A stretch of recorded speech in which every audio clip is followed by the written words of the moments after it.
예, 하나님의 말씀을 보도록 하겠습니다. 예, 감사합니다. 예, 우리에겐 증인이 필요합니다. 우리 빌립보서 2장 우리 19절부터 30절의 말씀입니다.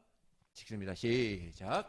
내가 디모데를 속히 너희에게 보내기를 주 안에서 바름은 너희의 사정을 아무러 안위를 받으려 함이니 이는 뜻을 같이하여 너의 사정을 진실히 생각할 자가 밖에 내게 없음이라.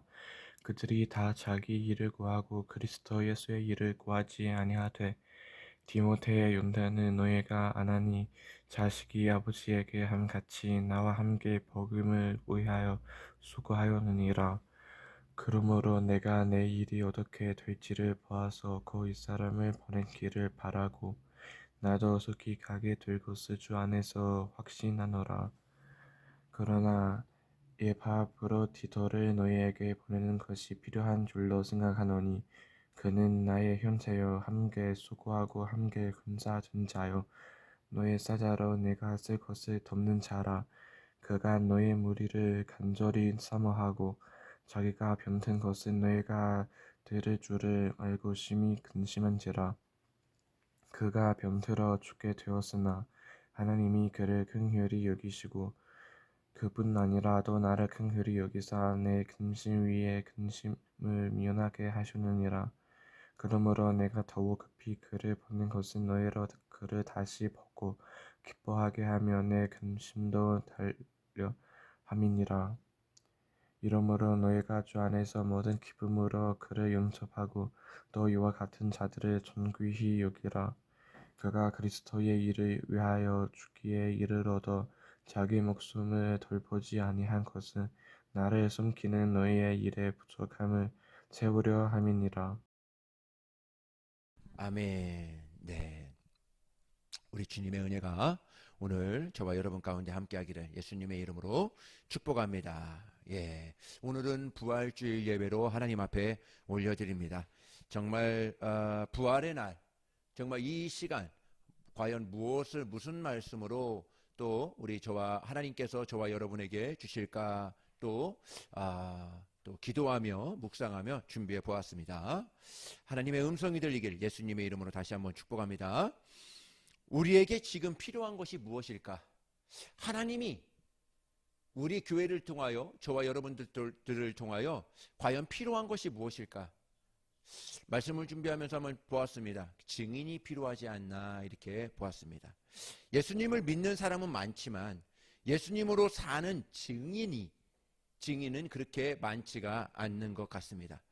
예수님께서도 승천하기 전에 사도행전 1장 8절에 보면 너희들이 성령을 받으면 너희가 권능을 받고 예루살렘과 온 유대와 사마리아와 땅끝까지 이르러 내 복음을 전하라. 바로 증거하라. 증인이 되어다오. 예수님께서 부활하시면서 말씀해 주신 것입니다. 예수님이 우리를 향해서 가지고 있는 계획은 우리가 증인이 되는 거예요.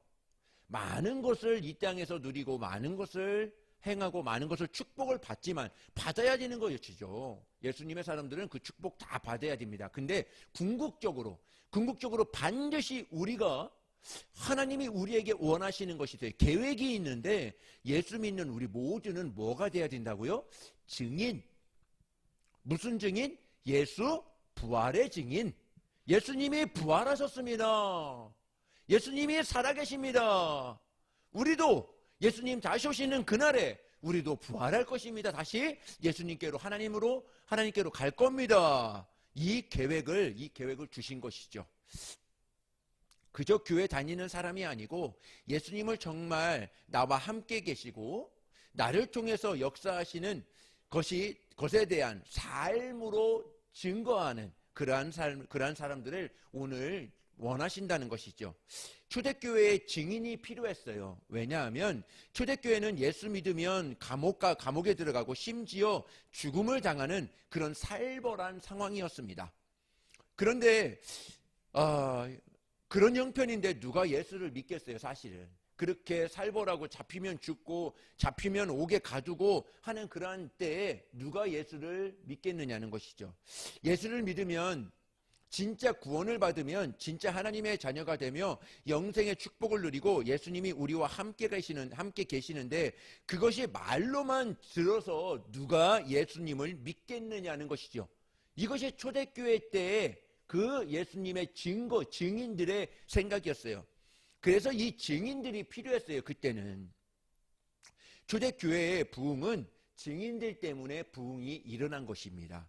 예수님은 정말 저 사람과 함께 계시는구나. 그렇게 핍박을 받고 그렇게 힘들어해도 끝내 예수님을 위해서 순교도 당하고 죽임을 당하고 그렇게 옥고를 당하면서도 예수님을 믿고 부활의 소망을 두고 기쁨으로 그것을 맞이하는 사람들을 보고 많은 사람들이 예수님이 정말 살아계시는구나. 예수님은 지금도 우리와 함께 계시는구나. 저 사람을 보니까 알겠다는 거예요. 저 사람의 삶을 보니까 이 사람들 때문에 초대교회의 부흥이 일어난 것이죠. 한국교회의 증인이 필요한 것입니다. 예수 믿는 사람들은 많아요. 교회 다니는 사람들은 많아요. 일을 많이 하는 사람들은 많아요. 그런데 증인이 적습니다. 정말 예수님을 위하여 함께 죽고 함께 살고자 하는 사람들은 그렇게 많지가 않더라는 것이죠. 정말 하나님의 말씀대로 사는 증인이 누구냐? 예수님과 함께 바로 그 증인이 누구냐? 이 시대에 그런 증인을 찾아보기가 사실 쉽지 않다는 것이죠. 그래서 한국교회의 어려움은 교회 다니는 사람들은 많지만 그 사람들 보고 예수를 믿으니까 그냥 그 믿음이 증인이 아니라 예수님을 믿는 그냥 교회만 다니는 그러한 삶으로 그러한 믿음들로 바뀌어지더라는 것이죠. 우리가 처음 예수를 믿을 때 우리는 성경 말씀대로 사는 사람으로 믿지를 못했고 먼저 예수님을 믿는 사람을 보고 따라갔던 것이죠. 그러니까 한국교회의 어려움은 여기서부터 시작됐다고 그래요. 성경을 통해서 하나님의 말씀을 통해서 하나님이 전해주신 말씀으로 내가 교회 예수 믿고 주님 앞에 나오는 것이 아니라 그것이 아니라 예수 믿는 사람을 보고 그 사람을 보고 따라갔기 때문에 그 믿음 증인들이 나오지 않았다 하는 그러한 일화도 있습니다. 우리가 처음 예수를 믿을 때부터 예수님을 믿으면 고난도 당하고 예수님을 믿으면 순교도 당하고 이제 우리는 정말 예수님을 믿고 어려움을 당한다 하면 그 어려움을 당할 때 별로 이상하게 생각하지 않습니다. 당연하게 생각하죠. 초대교회 때는 그런 거예요. 초대교회 때는 예수님을 믿으면 증인의 삶을 살면 내가 핍박받고 감옥에도 갇히고 순교도 당할 수 있어. 그것이 그냥 깔려 있어요. 그리고 먼저 믿은 사람들이 그렇게 살다가 그냥 순교를 당해요. 죽임을 당하고 그렇게 옥고를 치르고 많은 매를 맞고 막 그럽니다. 그러니까 처음 믿는 사람도 어떠냐면 예수 믿으면 저런 거구나. 저렇게 힘든 중에도 내가 끝내 예수님을 믿고 예수님을 의지하고 부활의 예수님을 믿고 하면 저 사람 순교당할 때 그 기쁨을 가지고 하늘나라에 내가 하나님께 올라갈 수 있구나. 그것을 믿고 신앙생활을 했다는 것이죠. 우리도 그것이 필요하다는 거예요. 북한 교회의 성도들이 다 그렇습니다. 정말 우리와 똑같은 예수님을 믿어요. 그죠? 우리와 똑같은 부활의 신앙을 갖고 있습니다. 근데 예수를 믿으면 죽을 각오를 하고 예수를 믿고 있어요. 그런데 우리는 정말 예수님을 먼저 믿은 사람을 보니까 정말 예수 믿어도 거짓말하네? 예수님 믿어도 교회에서 싸우네? 예수님을 믿는다고 다 성경 말씀대로 사는 것이 아니네? 그렇게 살아도 되는 줄을 아는 거예요, 사람들이. 그냥 교회에 나와서 그냥 예배만 드리고 그냥 가는 종교생활하는 그러한 사람들을 보니까 나도 그렇게 살아도 되겠구나. 이렇게 전락되게 되는 것이죠. 성경을 그냥 서적으로만 이렇게 생각한다는 것이죠. 여러분, 예수님으로 사는 사람이 있는가 하면 정말 증인의 삶을 사는 사람도 있습니다. 우리를 향한 하나님의 계획입니다. 그것이 하나님의 계획이에요. 너희들은 증인의 삶을 살아다오 하는 것이죠. 이 세상에서 고난당해도 기뻐하고 고난당하는 것을 특권으로 여기는 사람, 정말 실제적인 사람이죠. 바울은 아마 그런 사람이 있을까 했을 때 바울은 아마 그렇게 쉽게 대답하지는 못했을 거예요. 그런데 오늘 우리가 읽은 이 디모데전서, 우리 성경을 보면 디모데와 에바브로디도가 바로 그 증인이었다 하는 것이죠. 만약에 어떤 사람들이 이분들을 보고 예수님을 믿겠다고 한다면 정말 여러분은 여러분이 하시는 그대로 따라만 하면 예수님을 잘 믿을 수 있고 성경대로 살 수 있습니다. 예수님의 증인이 될 수 있습니다. 하고 그렇게 증인의 삶을 보여주는 사람이 있냐 하는 것이죠. 나만 보면, 정말 나만 따라오면 예수님을 잘 믿고 예수님의 증인이 될 수 있어. 그렇게 자신 있게 말씀할 수 있는 사람이 있느냐 하는 것입니다.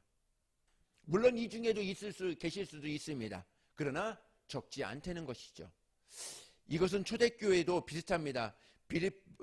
바울이 빌립보서 2장 20절 21절에 보면 디모데를 빌립보로 보내면서 디모데를 보내는 심정을 말하고 있어요.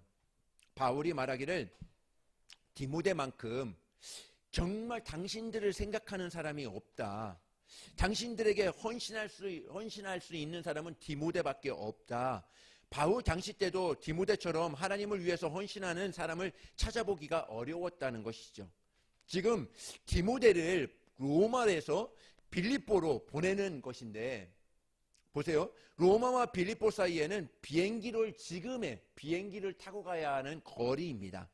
지금으로 말하면 빌립보는 그리스고 로마는 이탈리아예요. 그래서 지금 여행 가는 사람도 비행기를 타고 갑니다. 만약에 자동차를 타고 갈 수도 있지만 엄청 먼 거리라고 합니다. 그 길을 걸어가는 거예요. 이 디모데는 그 길을 걸어가는 것입니다. 몇 달을 걸려서. 그러니 바울이 디모데에게 빌립보에 다녀오너라 했을 때 그냥 여기서 아산이나 온양이 갔다 와라 이런 뜻이 아니라는 것이죠. 그런데 디모데는 그때 갔다 오겠습니다 합니다. 예수님께서 디모데 안에 계셨고 디모데를 통해서 역사하시기 때문에 이것이 가능했던 것이죠. 드디어 디모데가 빌립보에 도착을 합니다. 빌립보 교인들은 디모데가 멀리서 왔구나 그렇게만 느끼는 것이 아니에요. 디모데가 빌립보에 왔을 때 빌립보 교인들이 느끼는 것은 주님이 하셨구나입니다. 디모데가 빌립보 교회에 왔을 때 그냥 기뻐한 그 수준이 아니에요. 주님이 디모데에게 함께하고 계셨구나. 주님이 하셨구나. 주님이 아니면 누가 이런 일을 할 수 있을까 이렇게 느꼈다는 것이죠. 디모데는 어떻게 그렇게 할 수 있었을까요? 예수님 때문에 그런 거예요. 예수님이 그와 함께하니까 그에게 그러한 힘을 주고 그렇게 증인의 삶을 살았던 것이죠. 빌립보 교인들은 디모데를 맞이하면서 말할 수 없는 위로를 받고 있었습니다. 왜냐하면 주님만이 역사하실 수 있는 일들을 자기 눈으로 직접 보았기 때문에 그렇습니다. 한 사람도 이렇게 한 것이 없어요. 몇 달을 걸려서 거의 1년은 가까이를 걸려서 이곳에 왔으니 그 편지를 들고 이곳에 왔으니 이것이 과연 누가 이렇게 할 수 있을까 하는 것이죠. 빌립보 교인들은 디모데를 통해서 예수님을 뭐한 거예요? 만난 거예요. 예수님이 함께 계셨기 때문에 디모데와 예수님이 디모데를 이렇게 사용하셨다는 것을 디모데를 보고 예수님을 만난 것이죠. 그럼 디모데는 어떻게 이렇게 할 수 있었을까? 그건 역시 증인을 보았기 때문에 그래요. 바울이 디모데를 이렇게 증인의 삶을 바꿀 수 있었던 것은 바울이었어요. 바울이 1차 전도 여행할 때 루스트라라는 곳을 들렸습니다. 이 디모데가 바로 루스트라 사람이었기 때문에 그래요. 바울이 루스트라에서 복음을 전하다가 돌에 맞아 죽을 정도로 맞습니다. 다 죽은 줄을 알았던 거예요, 바울이. 그래서 루스트라 내에서 복음을 전하다가 돌에 맞아 죽게 되었는데 다 죽은 줄 알고 이 루스드라 사람이 바울을 데리고 성 밖에다가 버린 거예요. 죽은 줄 알고 버렸는데 정말 그곳에서 다시 살아난 것입니다. 바울이 그냥 그곳에서 살아난 것을 본 거예요. 디모데는 그 광경을 보았습니다. 복음 전하다가 돌에 맞아서 거의 죽게 된 바울이 다시 기적적으로 일어난 것을 보았습니다. 그래서 감사한 것은 바울이 온몸에 만신창이가 된 거예요. 하도 맞아가지고 죽을 정도로 맞았으니까. 그런데 바울은 또 복음 전하러 다른 마을로 그 만신창이가 된 몸을 가지고 가더라는 거예요. 이 디모데가 그것을 본 거예요. 디모데는 충격을 받은 것입니다. 어떻게 저렇게 할 수 있을까? 어떻게 저렇게 자신의 몸이 저렇게 됐는데도 그 몸을 가지고 다른 마을로 복음 전하러 갈 수 있었을까? 이것은 주님이 아니면, 디모데 생각은 주님이 아니면 할 수 없다. 주님이 바울 안에 계시기 때문에 바울이 그 힘을 가지고 그렇게 할 수 있었다는 것을 디모데는 그때 보게 됩니다. 주님 도대체 저렇게 하실 수 있는 분은 주님 아니시면 절대로 도무지 그것을 할 수가 없어. 바울이 다시 루스트라로 2차 전도 여행을 왔을 때 디모데는 바울을 따라갑니다. 디모데는 바울과 같이 되고 싶었던 거예요. 그리고 바울이 양아들로 삼을 정도로 그를 사랑했습니다. 디모데를 사랑한 것이죠. 그리고 초대교회에 굉장한 역사를 이룹니다. 여러분, 증인이 증인을 낳습니다. 할렐루야. 정말 예수를 제대로 믿는 사람을 보면 닮아가는 역사가 일어나는 거예요. 정말 예수를 저렇게 믿어야 되는구나. 그러니까 바울이 그러한 예수님과 함께 증인의 삶을 살아버리니까 디모데가 똑같이 그렇게 배우고 그렇게 보고, 아, 예수님의 증인의 삶을 살 때에는 그렇게 살아야 되는구나, 이렇게 살아야 되는구나. 에바브로 디도를 딱 보니까, 바울을 보니까, 나도 예수 믿으면 저렇게 살아야 되는 거구나. 자동적으로 닮아가게 되는 것이죠. 자동적으로 그렇게 삶을 살아가게 되더라는 것이죠. 우리도 똑같습니다. 우리도 어떻게 보면 세상에 나아가 좋은 영향력, 우리 교회 안에서도 그렇죠. 교회 안에서도 그냥 교회 다니는 사람들, 그냥 예수 믿는 사람들 뿐만 아니라 정말 이제는 예수의 증인의 삶을 살 수 있는, 나가서 복음도 전하고 나가서 조금 싫은 소리도 들을지라도 정말 예수님을 위해서 핍박받는 그것을 영광스럽게 생각하고 감사하게 생각하고, 그렇다고 해서 억지로 핍박받을 필요는 없습니다. 오직 예수 그리스도를 전하다가 내가 잘못됐는데 핍박받는 것, 그건 예수님과 상관이 없지요. 그러나 정말 예수님을 믿다가 예수님을 전하다가 예수님 앞에 순종하다가 받는 그 핍박은 영광 가운데, 영광이다, 증인이 받을 만한 거룩한 영광이다 하고 정말 감사하며 받는 사람들, 그 사람들이 증인이 아닌가 보게 되는 것이죠. 바울이 디모데가 자기 자신과 함께 수고했다고 이렇게 표현을 합니다. 빌립보서 2장 22절 우리 한번 보겠습니다. 우리 읽습니다. 시작. 디모데 용단은 너희가 아나니 자식이 아버지에게 함같이 나와 함께 복음을 위하여 수고하였느니라. 예, 자식이 아버지에게 함과 같이 디모데가 바울에게 한 거를 이렇게 이야기를 한 거예요. 자식이 아버지에게 한 것 같이 이렇게 얘기했습니다. 복음을 위하여 수고했다. 이거는 수고했어. 오늘 청소했으니까 수고 많았어. 오늘 전도했으니까 수고 많았어. 이것과는 전혀 다른 이야기입니다. 수고는 여러분들이 했을 거예요. 여러분들도 그런 수고를 했을 거예요. 교회에서 봉사하고 정말 수고했을 것입니다. 그런데 바울이 디모데에게 나와 함께 수고했다는 이 말은요, 조금 다른 말이에요. 빌립보서 3장 7절부터 9절의 말씀을, 수고했다는 말을 이렇게 표현하는 것입니다. 우리 같이 읽습니다. 시작. 그러나 무엇이든지 내게 유익하던 것은 내가 그리스도를 위하여 다 해로 여길 뿐더러 또한 모든 것을 해로 여김은 내 주 그리스도 예수를 아는 지식이 가장 고상하기 때문이라. 내가 그를 위하여 모든 것을 잃어버리고 배설물로 여김은 그리스도를 얻고 그 안에서 발견되려 함이니 내가 가진 의의는 율법에서 난 것이 아니요 오직 그리스도를 믿음으로 말미암은 것이니 곧 믿음으로 하나님께로부터 난 의라. 아멘. 이것이 바울이 수고했다 이렇게 표현하는 그 수고입니다. 바울이 예수님과만 함께 할 수 있다면, 정말 내가 예수님 안에 있다면, 내가 이롭게 여겼던 모든 것을 해로 여기고 또 오물처럼 여길 수 있다.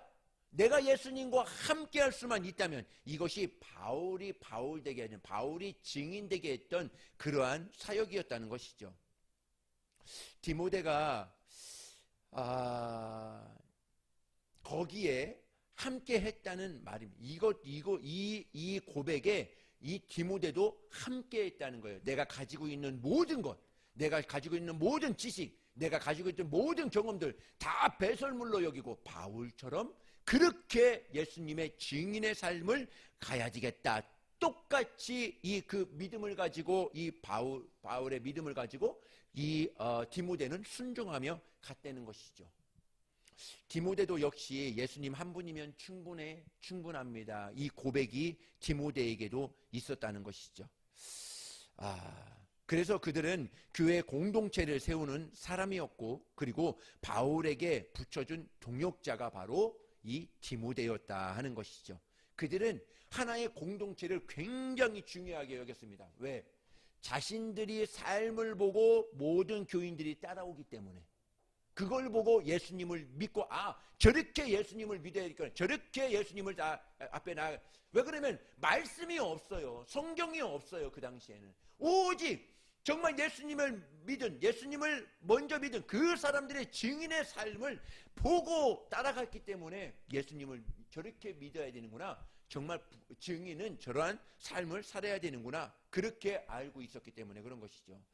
예수님으로 사는 사람은 다 그렇게 살지 않습니다. 두 부류의 사람이 있습니다. 빌립보서 2장 21절의 말씀입니다. 한 부류의 사람은 이렇습니다. 시작. 그들이 다 자기 일을 구하고 그리스도 예수의 일을 구하지 아니하되. 아멘. 이 사람들은 예수 믿지 않는 사람들이 아니에요. 예수를 믿는 사람들입니다. 교회를 다니는 사람들이에요. 그들이 다 자기의 일을 구하고 그리스도 예수의 일을 구하지 아니하다. 그리스도 예수, 교회 안에서도 자기의 이익만 구한 거예요. 예수의 증인의 삶을 살아가지 않은 것입니다. 자기 이익, 내가 잘 되면, 내가 복 받고 내가 은혜 받으면 그것으로 끝나버리는 것이죠. 그런데 또 다른 부류가 있습니다. 고린도 후서 5장 15절의 말씀입니다. 우리 읽습니다. 시작. 그가 모든 사람을 대신하여 죽으심은 살아있는 자들로 하여금 다시는 그들 자신을 위하여 살지 않고 오직 그들을 대신하여 죽으다가 다시 살아나신 이를 위하여 살게 하려 함이라. 아멘. 네. 죽었다가 다시 살아나신 그 예수님을 위하여 살게 하려면 바로 증인의 삶을 살 수 있도록 하는 것이죠. 똑같은 예수 믿는 사람이 똑같이 교회 다닙니다. 그러나 어떤 한 사람은 교회 다닐지라도 자기 유익만을 챙기고 예수 그리스도와는 전혀 상관없는 일을 하고 있어요. 그런데 어떤 사람은 나의 것을, 모든 것을 내려놓을지라도, 모든 것을 뒤로 할지라도 예수님을 위해서라면, 예수님 한 분이면 충분합니다, 오늘의 삶을 그렇게 살겠습니다 하고 나아갔던 사람이 바로 이 사람들이라는 것이죠. 여러분들은 지금 어디에 속해 있습니까? 나는 지금 어디에 속하여 오늘의 삶을 살고 있나요? 과연 내가 예수 믿는 사람으로서 끝나는 건가? 아니면 예수 믿었다면 이제 나아가서 이제 증인의 삶을 오늘 살고 있느냐 하는 것이죠. 3.1운동 독립선언서를 발표할 때 그때 이런 일화가 있었다고 합니다. 이승만 선생님께서 선언서를 다 만들고 준비해서 모임에 갔는데 분위기가 참 좋지 않았다고 합니다. 마음들이 왜 이렇게 좋지 않을까? 독립선언서 33명의 이름을 써야 하는데 누구부터 써야 하느냐, 이 순서를 놓고 서로 이렇게 있었다고 그래요. 기독교인은 14명이, 14명이 가장 많았기 때문에 정말 가장 먼저 기독교인들을 기록해야 된다, 이렇게 생각을 하고 있었다는 것이죠. 근데 다른 사람들은 또 가장 연장자인 송명희 선생님이 먼저 해야 된다. 그분은 천도교라 먼저 써야 된다. 이렇게 생각들이 팽배했던 것이죠. 이 일들 때문에 서로 마음이 불편한 거예요. 그때 어떤 사람이 기독교인들을 불러다 놓고 이야기를 했다. 이런 이야기를 했다고 합니다. 여러분, 이것이 무슨 명단인지 아세요? 이 33명의 그 기록을 쭉 쓰는데 이 순서가 무슨 명단인지 아냐는 것이죠. 누가 먼저 죽을 것이냐, 이 순서를 정하는 겁니다. 그것이 오늘 이 명단입니다. 여러분, 교회 직분도 똑같습니다. 교회 직분은 무슨 명단이냐면 유사시에 우리 교회를 위해서 누가 먼저 죽을 것이냐, 예수님을 위해서 누가 먼저 죽을 것이냐, 그 명단이에요. 교회에서 집사, 부장, 전도사, 권사, 장로 이러한 명단을, 이러한 직분을 받는데, 이러한 직분을 받는 이유는 누가 먼저 죽을 것이냐. 장로, 권사, 이런 직분을 주었다고 기뻐해야죠. 감사해야죠. 정말 좋은 믿음입니다. 그런데 그것을 어떻게 내가 받아줘야 되냐면, 내가 우리 교회를 위해서 내가 제일 먼저 죽을 거야. 예수님을 위해서 내가 제일 먼저 순교할 거야. 목사가 왜 목사인지 알아요? 제일 먼저 순교하려고요. 제일 먼저 죽으려고요. 교회를 위해서, 하나님이 세워주신 교회를 위해서, 성도들을 위해서 제일 먼저 죽으려고. 그 다음에 누구예요? 그냥 높은 직분을 받았다, 그것으로만 끝날 것이 아닙니다. 직분은요, 내가 우리 교회를 위해서, 주님을 위해서 먼저 죽을 그 순서를 정해는 것이 직분이라는 것이죠.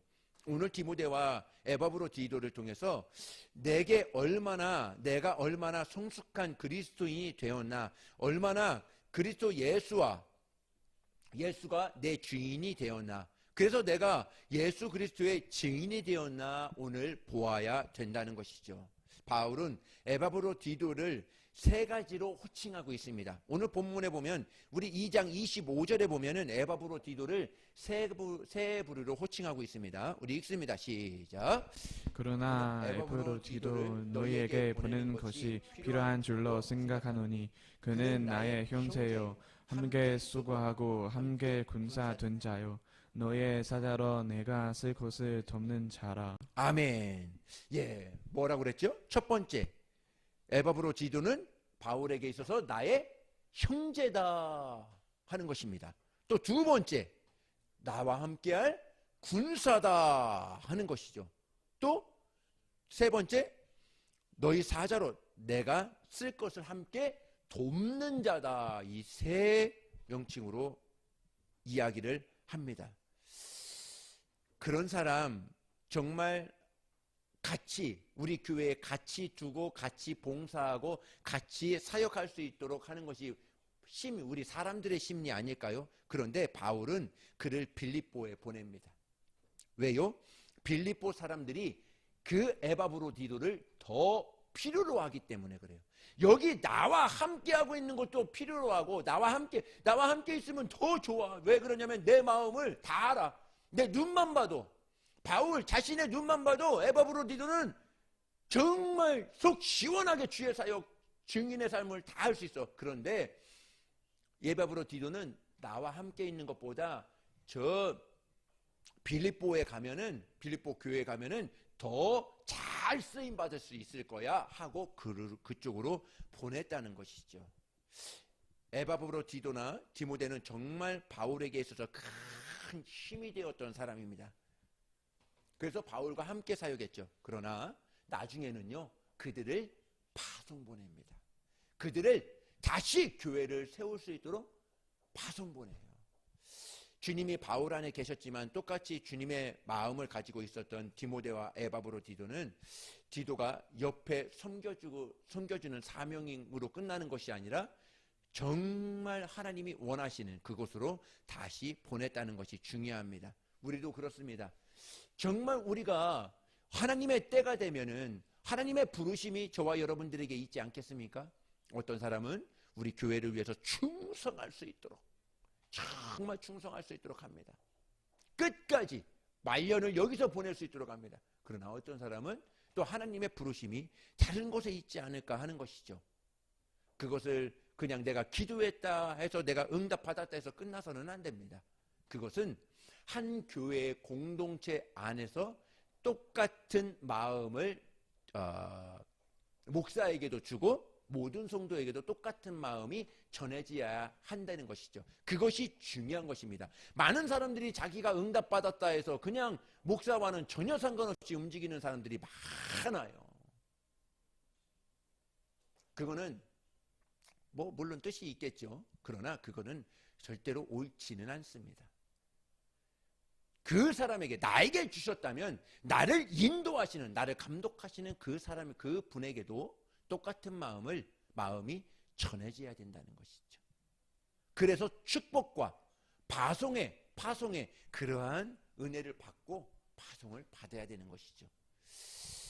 헤르만 헤세가 동방순례라고 하는 작은 단편을 썼는데 거기서 레오라는 종이 나옵니다. 아주 부자, 아주 권세 있는 사람, 공부를 많이 한 사람들이 호화롭게 준비하면서 여행을 떠납니다. 근데 옛날에는 이 사람들을 도울 수 있는 사람이 항상 종을 데리고 다녔어요. 밥도 해주고 짐도 날라주고 빨래도 해주고 했던 사람을 같이 종을 따라 보냅니다. 그 종이 누구냐면 레오라는 사람입니다. 레오가 열심히 일을 잘했습니다. 그런데 어느 날 그 여행에서 빠지게 됩니다. 어떤 연유로 빠지게 돼요. 그때부터 그 여행이 난리가 납니다. 짐을 누가 날라야 합니까? 아니면 아침밥을 누가 합니까? 빨래는 누가 하고요? 풀어서 짐을 헤쳐서 정리해 놓는 것은 누가 합니까? 이렇게 이제 엉망된 삶을 살아가게, 그 여행이 돼버리게 됩니다. 평소에 레오는 존재감이 없었어요. 그냥 당연히 걔는 이것을 하는 사람이었고 나는 당연히 그거 한 것을 내가 누리며 사는 사람이었죠. 근데 막상 섬기는 자 레오가 없다 보니까 여행자의 가장 중요한 사람이 레오라는 것을 그때 깨닫게 됩니다. 레오가 없어지고 나보다니까 깨닫게 되는 것이죠. 그 여행 팀이 존재하는 것은, 가장 중요한 것은 레오 때문에, 그 종 때문에 우리가 이렇게 편안하게 이렇게 잘 보냈다는 것을 그때 깨닫게 됩니다. 그래서 레오를 찾아서 여행에 합류해서 그 여행이 끝까지 잘 마쳤다 하는 이야기를 합니다. 교회도 마찬가지입니다. 정말 예수님께서 우리 교회의 주인이시라면 우리는 앞장서는 일보다 섬기는 일에, 정말 예수님이 계획이 우리 교회 가운데, 우리 가정 가운데, 우리 삶 가운데 잘 펼쳐질 수 있도록 우리가 레오가 돼야 된다는 거예요. 할렐루야. 내가 어디 가서 상석에 앉을까? 어디 가서 무엇을 할까? 어디 가서 어떻게 살까? 그것을 고민하는 것이 아니라 내가 이곳에 갔으면 과연 내가 할 일이 무엇일까? 내가 이 사람들을 섬겨야 되는 것이 과연 무엇일까? 그것을 고민해야죠. 지금 여러분들의 주위에 그런 사람이 있습니까? 만약에 그런 사람들이 있다면 정말 축복입니다. 정말 은혜입니다. 그런데 그런 사람들이 없다면, 내 주위에 그런 사람들이 없다면 어떻게 해야 돼요? 내가 그 사람이 되면 됩니다.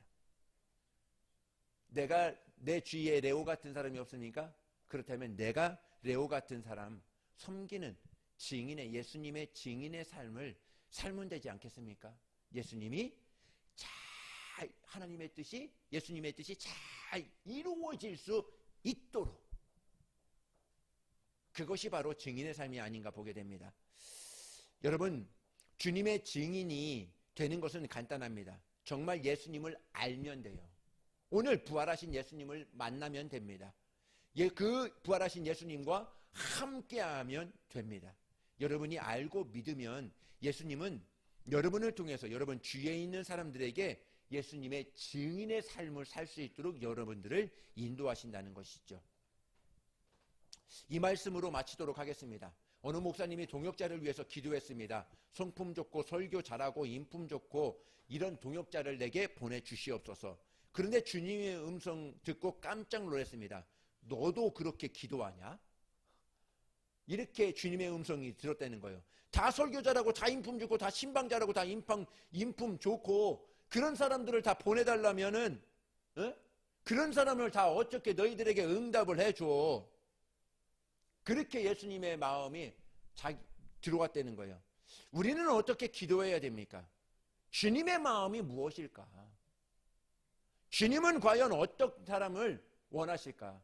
우리도 그렇죠. 우리도 기도하다 보면은 이런 사람이 안 왔으면 좋겠고, 이런 사람이 왔으면 좋겠고, 이런 사람이 왔으면 좋겠고, 우리는 그렇게 할 수 있을 그런 규모가 아니잖아요. 다만 거지라도 다만 어떤 사람이라도 오시옵소서 하잖아요.